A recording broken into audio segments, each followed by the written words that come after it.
Shalom, saudações a todos. Eu estou aqui com a nossa querida mestra, a professora Anita Novinsky, e ela vai contar um pouquinho para a gente a respeito do seu último livro, Os Judeus que Construíram o Brasil. Bem, quando escrevi esse livro, quando comecei a escrever, eu não tinha ideia o que eu ia encontrar. Porque eu comecei a trabalhar nos arquivos de Portugal e eu trabalhava lá porque os arquivos estavam fechados. Nenhum indivíduo de fora tinha autorização para trabalhar lá dentro. Mas depois de alguns anos, eu trabalhei lá há bastante anos, o arquivo tornou-se mais flexível. Eu acho que as pessoas perceberam que um arquivo não pertence a uma pessoa, mas pertence ao mundo. E o arquivo começou a facilitar a entrada das pessoas. E aí, então, eu comecei a frequentar com mais afinco e comecei a microfilmar toda a documentação que eu encontrava lá na chamada instituição, chamada a Torre do Tombo. Chamava-se a Torre do Tombo. Hoje, ela tem outro nome, porque construíram um prédio maravilhoso e todo de mármore, muito luxuoso, que é lá agora o Arquivo Nacional, e o Arquivo da Inquisição passou para lá. Eu não gosto desse prédio, eu acho ele muito frio, cheio de mármores. Eu preferia o velho prédio, todo quebrado, onde funcionava também a corte de Salazar. Eu preferia aquele, mas enfim, a gente tem que ir aonde tem fontes. E eu escrevi um livro baseado em fontes inéditas. Quase tudo, tirando dois primeiros capítulos, praticamente tudo que tem nesse livro é inédito. São histórias que aconteceram com um grupo de convertidos judeus. E nessas histórias vêm reveladas coisas surpreendentes sobre a vida judaica e também sobre a história do Brasil. Esse livro, ele trata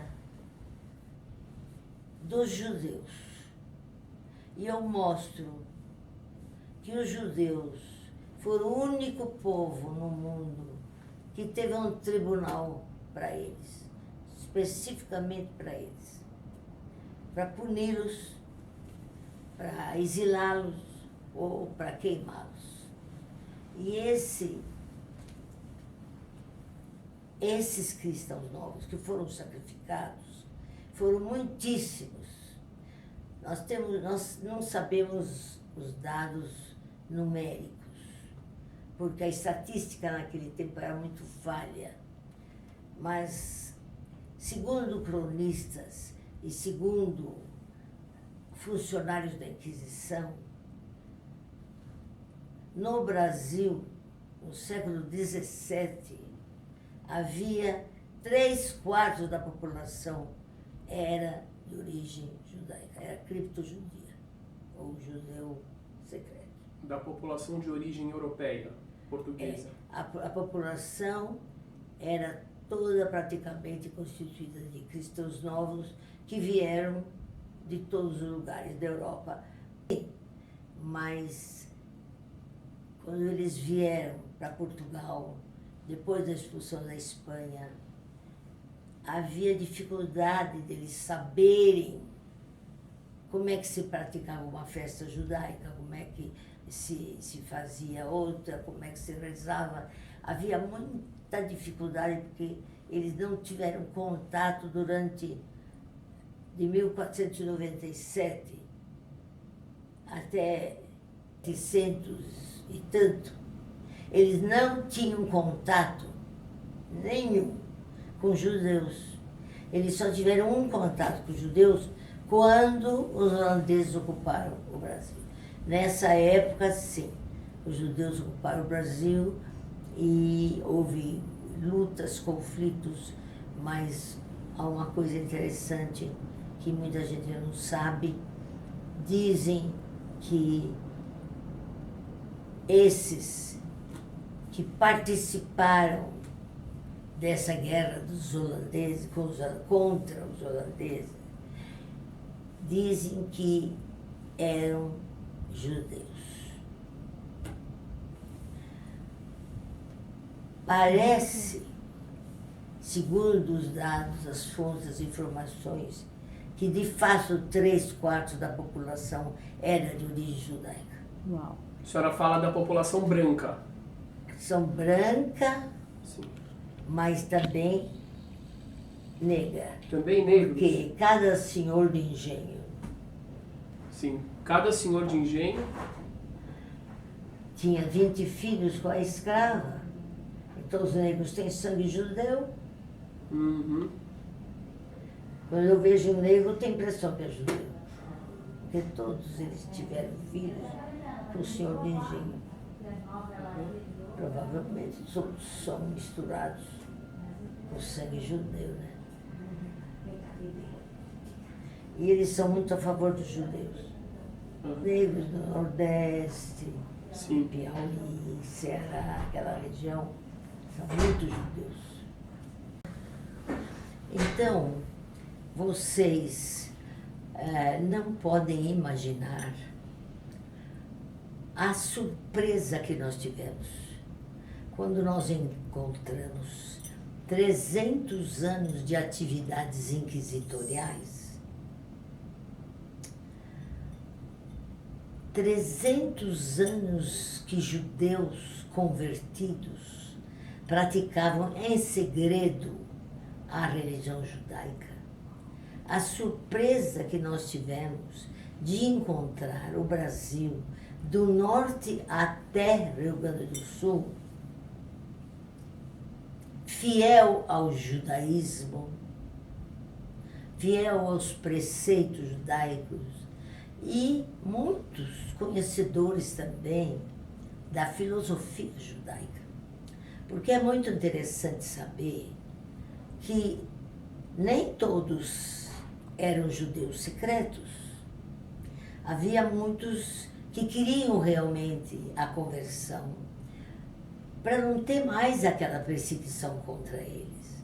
Eles queriam ser cristãos e queriam ter liberdade, viver livres, não viver mais perseguidos. E o grande legado que nos ficou realmente da época da Inquisição, o grande legado que os judeus nos deixaram foi o princípio da liberdade. Os judeus tinham uma ânsia de liberdade. Eles desejavam duas coisas, muito. Liberdade, falar o que pensar, poder ser livre e, ao mesmo tempo, eles queriam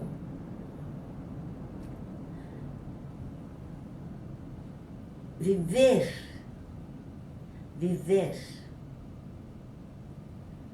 Para viver, eles tinham que obedecer às ordens da igreja.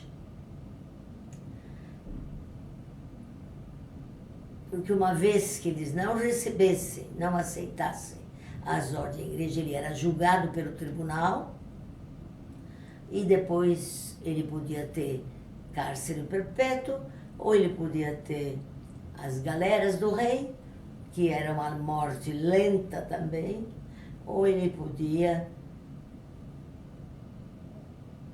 ter penas menores. Quando as penas não eram muito grandes, eles aceitavam, às vezes, dinheiro.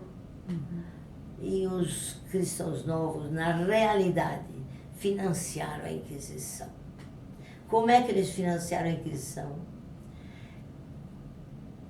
Os cristãos novos, a maioria deles eram remediados. Muitos havia que eram ricos, mas não era a grande maioria. A grande maioria era pobre ou remediada. O que eles tinham era confiscado. E eles, inquisidores, levavam tudo e dividiam com o rei. Metade era da Inquisição e metade era da igreja. Então era um tribunal da igreja. E além do mais, era um tribunal da igreja, porque quem era o inquisidor? Muitas vezes era o bispo. Então vocês encontram o mais alto cargo da igreja e o mais alto cargo da instituição inquisitorial, a mesma pessoa. Mostra que realmente eles eram homens do sistema.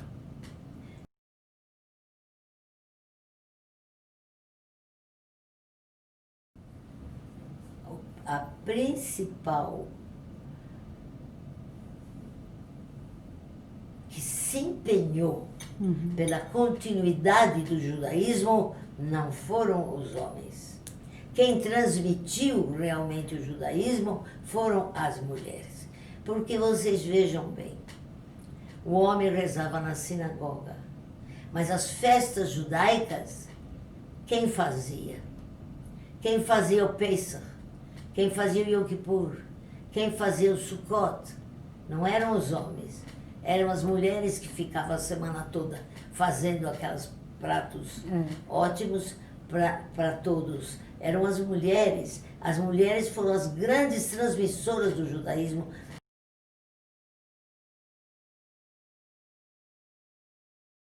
Novos, depois que se converteram, nada. E aí? A igreja não tirou deles somente os nomes. A igreja tirou, fechou as escolas, acabou com as sinagogas, quebrou os cemitérios, as pedras. O que eles fizeram? Eles destruíram tudo, fecharam as escolas e destruíram cada sinal que ficou dos judeus. Destruíram tudo. Quer dizer, não foi só os nomes que eles mudaram, mas eles mudaram os nomes e por isso eles perderam a identidade. Mas eles tinham uma coisa, tinham uma identidade comum. Não tinha mais uma identidade própria, meu pai é fulano de tal, mas tinha uma identidade comum. Nós somos todos judeus. A nossa origem é toda mesma, é de judeus. Isso eles sabiam, isso eles guardavam.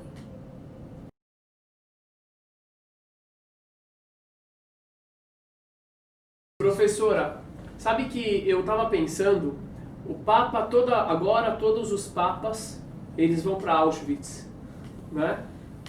E é muito bonito, vão visitar Auschwitz.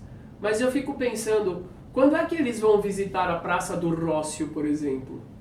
Quando é que eles vão fazer esse tipo de visita para os lugares onde houve Inquisição? Bom, mas se já vão onde mataram, já é uma grande coisa. Não, é uma grande coisa, mas seria um passo além, interessante, não é? É, se eles fossem às praças do comércio, onde se dava os autos de fé em Portugal.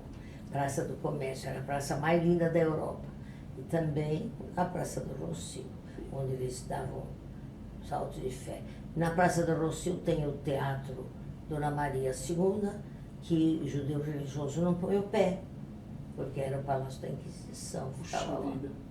Eu gostaria de ver os papas visitando esse lugar e lembrando da Inquisição. É. Isso seria interessante.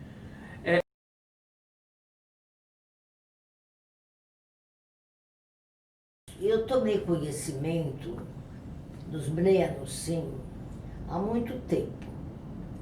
Eu acho que fui das primeiras pessoas que conheceu os Bnei Anussim através do vigário de Caicó. Acho que fui das primeiras. Ninguém sabia nada daquilo, ninguém tinha ouvido falar em Caicó, nem ouvido falar que o vigário era judeu. Foi quando eu estive lá, a primeira vez que eu me familiarizei com essa história. Mas depois eu encontrei um amigo chamado Ventura, que me levou para um conhecimento de muito mais Bnei Anussim do que eu conhecia. Me contou muito mais histórias e muito mais assuntos relacionados com a realidade. E eu fiquei, então, mais engajada, mais envolvida com esse assunto através de meu amigo Ventura, que teve o privilégio de correr o Brasil todo para conhecer os Bnei Anussim. É a pessoa que mais conhece os Bnei Anussim, que mais conviveu com eles, que mais influiu sobre eles, e é a pessoa realmente admirável no seu interesse em ajudar aqueles que querem ser judeus. Bom, eu acho que esses Bnei Anussim são judeus. Se nós formos ler sobre a vida deles, nós vamos encontrar coisas muito curiosas, inclusive que o pai não deixava ir às igrejas, que o pai não deixava batizar os filhos, nem casar na igreja. Nós encontramos certas denúncias que revelam esse judaísmo escondido, subterrâneo, que vigorou aqui no Brasil durante 300 anos. Esperamos que um dia os judeus se tornem mais compreensivos, que as coletividades judaicas das cidades principais compreendam a importância desta população ser adicionada àquela que já existia e não gradativamente diminuir como está diminuindo. E eu me lembro que o Betzion Dinur, que foi ministro de Ben-Gurion, historiador, ele me dizia que se o povo judeu não tivesse perdido tanta gente nos massacres e principalmente na assimilação, o povo judeu seria hoje o povo mais numeroso do mundo, mais do que os chineses. Isso me disse textualmente o Betzion Dinur. Professora, muitos Bnei Anussim vão assistir isso. O que a senhora fala para eles? Eu percebi nos Bnei Anussim essa força de continuar judeus, porque 500 anos não é 5 anos, nem 10 anos. E essa vontade de perseverar, essa vontade de voltar ao seu grupo e à sua origem é muito grande. Os cristãos novos, quando não havia judeus aqui, ansiavam loucamente voltar para o judaísmo. O sonho de cada um era que chegasse um povo só. Nós esperamos que isso aconteça um dia, talvez não distante, nós não sabemos.